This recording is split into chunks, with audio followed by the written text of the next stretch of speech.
Podcast number 14. Okay. Okay.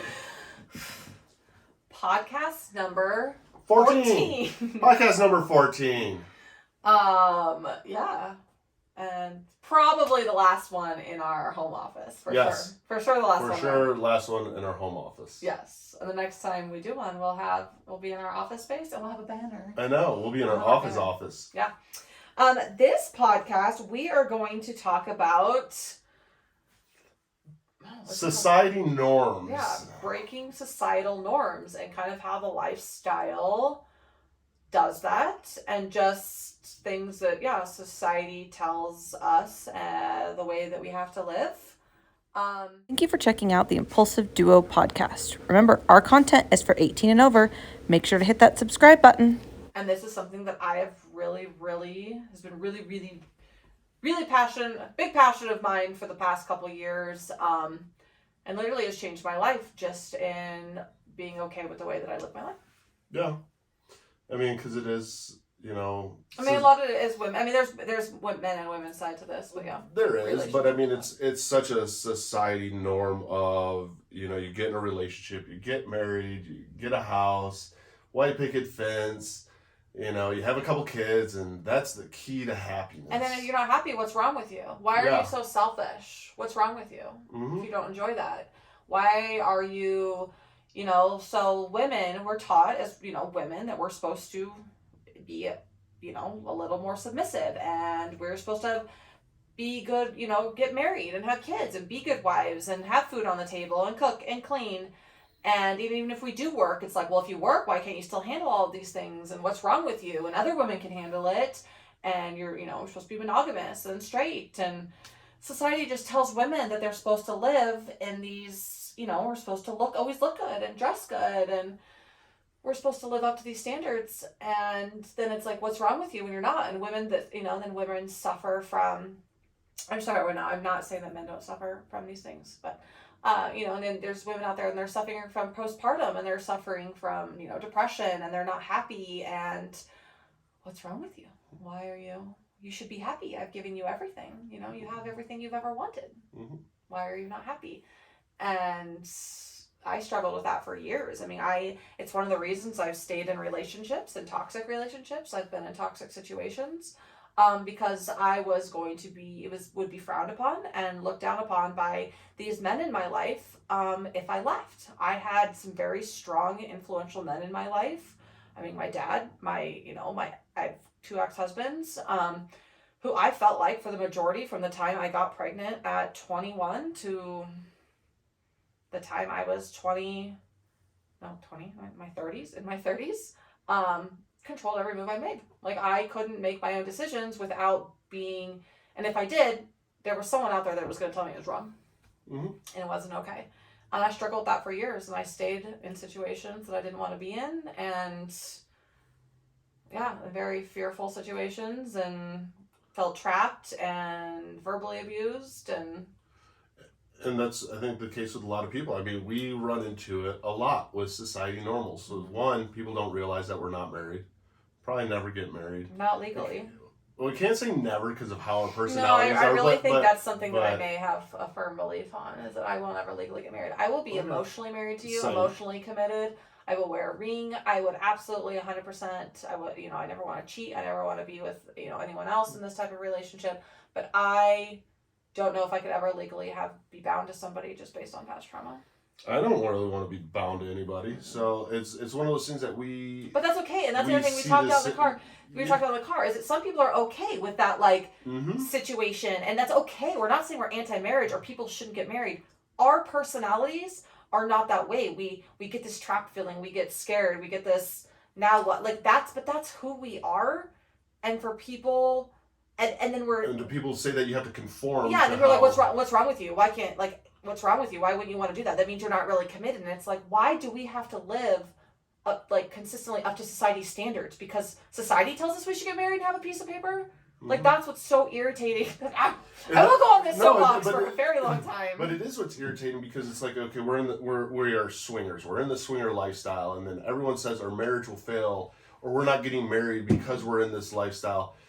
We don't really love each other. We must not really love each other. And why do people care so much that we don't really love each other? Like, why are people so concerned? Because society standards and society norm and what it should be, you try to find out and justify why it has to be that way. Because people don't realize me getting married and like us getting married on paper has absolutely nothing to do with this lifestyle, has nothing to do with any of it. It literally has to do with my personality of my brain goes into, okay, if we got married to that, then like, well, what's next? Well, and then you're combining bank accounts and you're doing this. And some people don't do that. Well, I guess so. Yeah. But it's like what people don't want, not everybody in society wants to live the way that, I don't know who set these rules. Who made these rules? That's the way that we had to live. Mm-hmm. And that we had to live, or even in a monogamous relationship, or be straight, or not get to explore your sexuality, not get to have some spice. Who set these rules? Where is this all-powerful rule book at? Well, and that's the other thing too. I'm not part of your little book club. Sorry. A lot of people will come back and base it on religion, and it's like, okay. But who also is to say, why do you just assume people are religious? Why you can't just assume people are Christian? You cannot assume that everybody's religious. There's nothing wrong with being religious. There's nothing, but a lot of people there's millions of different religions out there. So people just automatically assume that that you must live by these like standards. Mm-hmm. Like if you want to live by those standards and that religion, more power to you. Are you happy? Then cool. Yeah. There's nowhere. But I'm not gonna put you down for it at all. Never. And that's the thing that I think everyone misses a point at is everyone feels that, their way is the right way and they have to put it down. Because I don't think anyone wants to look back and go, maybe I did life wrong. Maybe I did this wrong. And I don't say that, I'm not saying that the way that we live life is the best way to live it. For us it is though. That's the thing. For us it's the best way. But for other people, it's not. And that's fine. And that's okay. That's what people have to, I think, realize. And I think, society has this like set timeline of what you're supposed to do, when you're supposed to do it, how you're supposed to do it. And I have friends, like one of my best friends was like, I have to get married. Like she was so set on making sure she had kids. She was married and had kids by the time she was 30.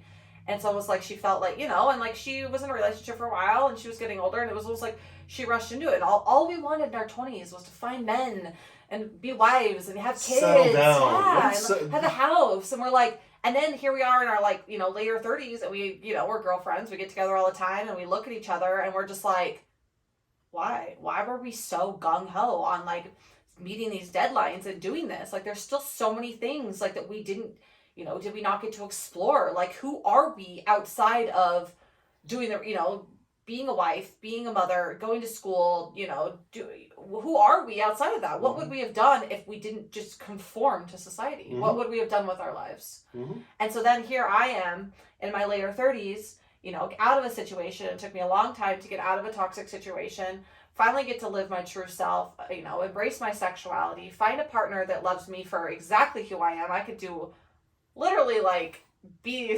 crazy and find a partner that supports me in every aspect of my life, get to be the mom I've always wanted to be, but I'm just constant, get to be almost a little bit more selfish, but then I'm called selfish, and it's like, what's wrong with you? Like, are you being a good mother? And that's all anyone cares. Well, of course I'm being a good mother. That's important, but But it's also, who are you being called selfish by?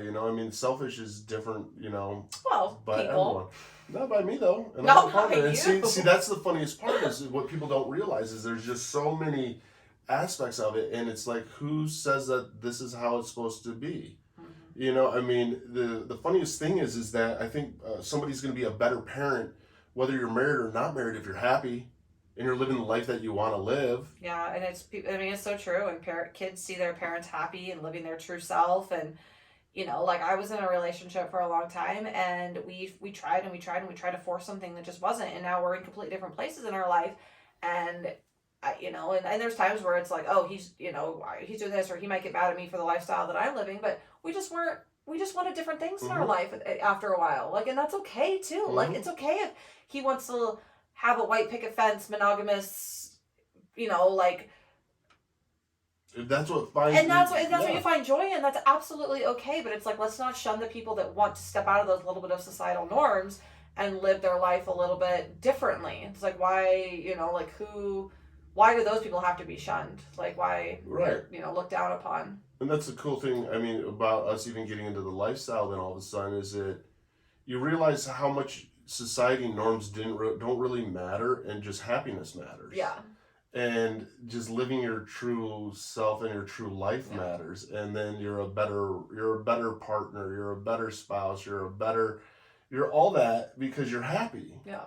Well, I've gone on and on about women. Now, how about men? Societal standards. For men, there's a lot with men. Like, I mean, mine were more. I was just brought to be, men are supposed to be the breadwinner. We're supposed to be the provider, the caretaker. You're supposed to be the man of the house. Handle all the yard work, all the whatever. And even being a guy in this lifestyle, it's funny because then people are like, "Oh, you just want to go around and cheat on your partner," and it's like, well, that has nothing to do with any of it. And it's one of those that once you really start to conform to any of that, you start to lose yourself, and then you're not happy. Yeah, and then you're depressed, and you're going through these motions, and you're not living out your life either. And then it sucks because then both of you aren't living out your life, and you're just kind of like staring at each other like, what are we doing? And you were brought up to do that, and so here you are taking care. You've gotten situations before with exes where you're sitting here taking care of these women who aren't, returning any of, not showing you even love or affection or, doing it, what I mean? Like, it just got to this, like, you were just like, I'm taught to provide. I have to provide for these people. Even though I'm being verbally abused, I'm taught to provide. And I deserve this. I did it. I need to, and it's hard because these... And you have to be a man. And that's how even, like, in our last podcast, we talked about sexuality and lifestyle. Like, I have to be a man and, this and that. And it's like, why? Like, people... Yeah. Why can't you just be yourself? And that's the thing is, I think a lot of it comes down to you stay in these because you don't know any better, and then you're driven by fear, and it's one of those that once you find somebody who is embracing and cares more about happiness than society standards or what other people think about you, the better it is. I mean, I got really lucky because my family, my dad wasn't per se, but my mom, very open-minded. My mom just doesn't care. She cares more like, are you happy? We just told your mom that we were swingers, and we just had to explain to his 70-year-old mother about unicorn landing. Unicorn landing and all that. And my mom just laughs. And she's like, okay, are you happy? You're happy. That's great. That's all that matters. And are you healthy? You're happy? You take care of yourself? Good for you. And that's what it is. I mean, it's so funny because, even when you're together in a relationship, we get this because we've been together. We've known each other since 2021. We've been together in a relationship since the beginning of October. Mm-hmm. And it's one of those that people always ask us, well, when are you guys going to get married, Yeah, that's like a whole why do we want to get married? We have something that's going on great. Like, why are we in such a rush? Why are we... Didn't know there was And then people are like, oh, you must have really committed to each other then. It's like, what? What does that have to do with anything? Right. That piece of paper doesn't necessarily mean you're committed. I know a lot of people that are married on paper that are cheating on their spouses. Mm-hmm. Yeah, does that make you committed? Does that all of a sudden change things? Does it make your life that much better, that piece of paper? Right. But society standards says that's how it's supposed to be. I do like to wear shiny rings, though. I know. Hey, we'll be emotionally committed. But and that's the thing, though. I like the ring aspect of it all. And I think that's where people, in the lifestyle fear even to come out and talk about it or share much about it, because you're going against the society norm and people don't understand it, and it's almost like people don't want to see you happy in a sense, because if they're not happy, no one else should be happy. Yeah, and they kind of frown upon it, and that's where you know who you like true friends are and true people in your life that just love to see you just living your true self. I've had so many girlfriends that, are in the lifestyle and are, and just kind of watched me in the last couple of years get to be who I really want to be and like break these norms. And they're just like, oh my gosh, you're so happy. I'm so happy for you. Yeah, no, I mean, even today, like I'm sitting with because I still go to therapy because of ADHD and I have to get my meds with my psychiatrist. And I'm talking to him about what I'm doing and about quitting my job and all of this stuff. Living your true self. And living this and he's asking, well, what's this app and stuff that you're developing? Oh, it's about the swinger lifestyle and all this. And he's like, yeah, I have a colleague who's poly and he's a doctor and he's lived the poly lifestyle. He's like, he's never been happier and this guy just has like the best attitude in the world and stuff. And it's like, yeah, because if you get to live your life and true self. And you're not following, this guidebook, whoever put it together, saying this is what you need to do in order to be happy, you start to live that happiness. Yeah, so there's a book out there. It's called Untamed by Glennon Doyle, and it changed my life. And I know many women that have read it, and it has changed. I have multiple friends that I've recommended to, or people that have read it, and it will change as a woman. It will change your life. So she basically writes, kind of written about her. Glennon Doyle writes it about her. Her life, and so she has multiple books out there, and she's got these books. So she was a writer, and she wrote a book about like her life and all of that, and then her husband ended up having an affair, and he wanted to stay and make it work and blah blah blah, and she just was supposed to be the good little wife and keep her mouth shut and not let everyone was like, you have to stay with him. They were religious, and the church was like, you can't leave, and like, he loves you and he made a mistake, you have to forgive him. And she did. She stayed for the kids, she did this, and she was just miserable. She was depressed, she was suicidal, like all this stuff. And it goes on to talk about how society tells you all these things, and there was all these different stories. And then she finally gets, later in life, her kids are a little bit older, she does eventually leave, and she meets this woman and doesn't even realize she is gay. Doesn't even cross her mind. And she meets this woman and like falls for this woman, Abby Well, the soccer player. Mm-hmm. And they end up like forming this relationship. It's like a whole book, but anyways, the whole book talks about like breaking societal norms as a woman, and how you're just, like, who made these rule books for how we are supposed to live our lives to make other people happy? Like, what? That's the thing. I think we live so much of our lives, men and women, doing things for other people. And yes, as parents, yes, we give up a lot of things. We have to give up some of our selfishness, all of that, because you're parents, and that's, the role we take. But like, why are we so concerned with like, there's people losing their jobs over their sexuality, over their lifestyle. There's people that like literally in this swinger poly, their sexuality, losing their jobs, livelihoods over something that is nobody's concern. Mm-hmm. Nobody's concern. It does not affect who you. It doesn't affect your job. It doesn't affect who you are as. Just because somebody's a swinger doesn't mean that they're a bad mom. It doesn't mean that they're a bad dad. Or a nurse. Like, there's nurses and doctors out there that have to hide it and be very, very careful. Police officers, things like that. It's like, why? Like, nobody. Who cares what you're doing in the bedroom or on the week? Like, it doesn't affect your job. But yet they could go off and do, Oh, you cheated on her, and so, oh man, yeah, I feel for you on that. Yeah, oh, you cheated? Okay. Like, it's almost like if you're going to be in the lifestyle and lose your job, infidelity should be considered right up there with that too. It's like, you committed infidelity, you're fired. You can never be a police officer. It's like, how is that okay and not frowned upon, but yet, or like not frowned upon by a coworker or jobs, It's not even frowned on necessarily by coworkers, because then you have that coworker. Yeah, but it's like, you're poly, you're fired. Like, we know people that have blatantly lost their jobs for being swingers. Mm-hmm. What? What does it matter what I do in my... Who's paying attention to what's going on in my bedroom on the weekends? But people don't lose their job based on, a religion or what their beliefs are, or what they do at their homes. Nope. But when it comes to this, because there's such this... police officer here in our town that didn't even lose his job over possessing child pornography. Yeah. That's okay. Mm-hmm. But if he was a swinger... God forbid you're a swinger. Woo! That's a whole different level.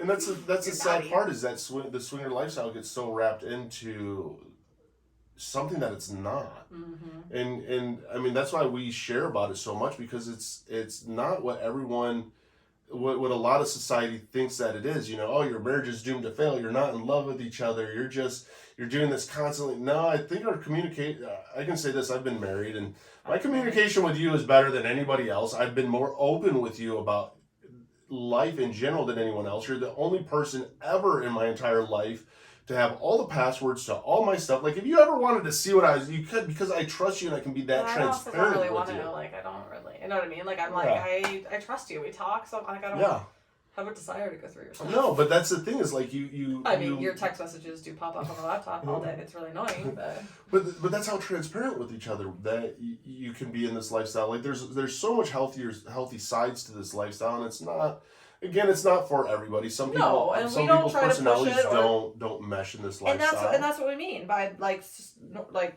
everybody should be able to live like their true self, and like that's fine if it's not for you, like that. Yeah, it's fine.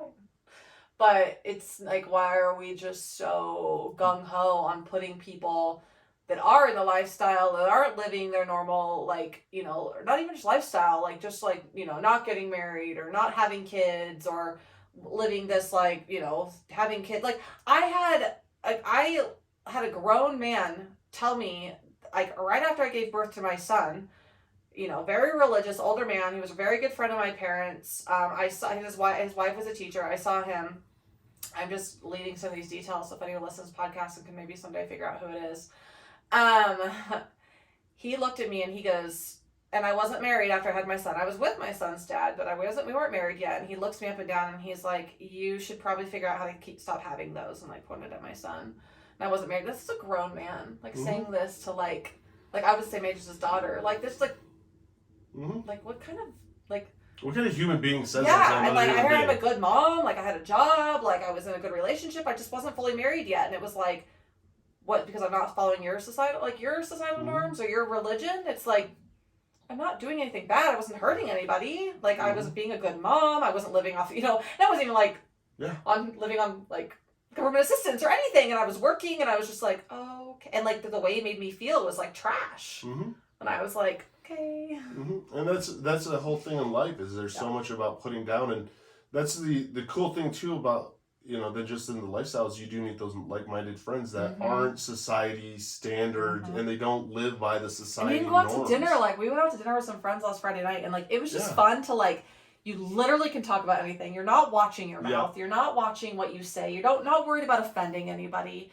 You could talk about spicy things openly and funny, and like I just was like, this was like, it was so fun. We had so fun. We didn't want to leave. I mean, we didn't stay late to the kids, but it was like one of those things. I think we shut the bar down. Yeah, we did. Not the bar was a restaurant, so you know they closed early. But we were just like, when you could just like be your true self and like meet other people like that. Yeah, it's so fun. So fun. You find out that the society standards. I mean, anytime that I've tried to live by society standards, I've been the most depressed, in the worst place mentally. And I was like, well, I lived so many years of my life. Like, what's wrong with me? Why am I so depressed? Like, I would just like, why can't I be content? I'd look at other people and they would be content. They look happy. You see all these, and that's where social media, like you said, these influencers and their lives just look so perfect. But come to find out, a lot of people feel the same way. It's a lot of pressure to be perfect and look perfect and be the perfect mom and wife and spouse and people aren't happy. And I'm living the most unconventional life I possibly could right now in a healthy way. I mean, my kids are in routines and it's normal and a very normal, healthy home life. But as far as like, you know, my lifestyle and my job and what I do is not conventional, and I am by far the happiest I've ever been. I'm not depressed. I've been able to cut my heart medication in half. Are you a female, 18 and over, interested in learning more about the lifestyle? Come join us at unicornlanding.net to find out more. No, it's same here. I mean, it's you start to look forward to coming home. You start to. Eric used to stay at work. I used to work just to stay at work, just not to come home. And I would work on my days off and make up excuses that I had to go in. Because he didn't want to be at home. I didn't want to be. Yeah. Now he's like, can we shut down early? Now I'm like, I want to go home. You know, and that I think should one day hopefully become the society normal. Just loving the life that you're living, whatever it is, and you know, casting off the judgment and anything against you that holds you back from living that life. You know, I mean, society norms shouldn't be the norms. It should almost be like, hey, well, good for you, whatever those society norms are, and that's fine. If that's the life that you're happy and content, then absolutely, it's a beautiful thing. To see people being happy is a beautiful thing, regardless of what that is. That should be the society norm, is just be excited and happy for other people living a happy life because you're living a happy life. Everyone's just like, fuck yeah, dude. Is that how you live? Fuck yeah. Rock it. Fuck yeah. Fuck yeah. Can we end the podcast with that? Yes. All right.